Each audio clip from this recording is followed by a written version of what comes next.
ఇక నాకు మొన్న నా కొడుకు ఒక ఫైర్ యాక్సిడెంట్లో చిక్కుంటే నాకు అనిపించింది. సింపుల్ సమ్మర్ క్యాంప్ అది.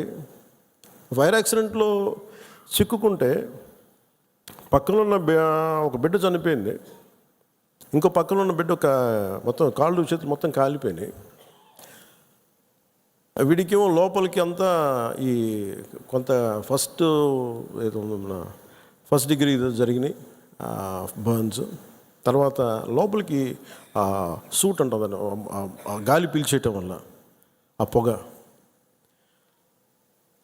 నా కొడుక్కే అర్ధరాత్రి పూట లేచి ఆ మేడపై నుంచి పడిపోతున్నట్టు కళ్ళు వస్తాయండి. సైకాలజిస్ట్ చూపిస్తున్నారు ఇప్పుడు. అలాంటిది మధుసూదన్ గారి పిల్లల్ని చనిపోయిన ఇన్ని కుటుంబాల తాలూకు మీరు వాళ్ళు ఆలోచించండి. వాళ్ళు పడుకుంటే నిద్ర పడద్దా? తుపాకులు వస్తాయి, తుపాకీ చప్పుళ్ళు వినిపిస్తాయి, భర్త హాహాకారాలు వినిపిస్తాయి, తండ్రి ప్రాణాలు కోల్పోవడం వినిపిస్తాయి. ఎంత ఘాతుకం ఉంది. ఒకటి చనిపోవడం, ప్రాణాలు కోల్పోవడం ఒకటైతే మానసికంగా దాన్ని తేరుకొని బయటికి రావడం చాలా చాలా కష్టం.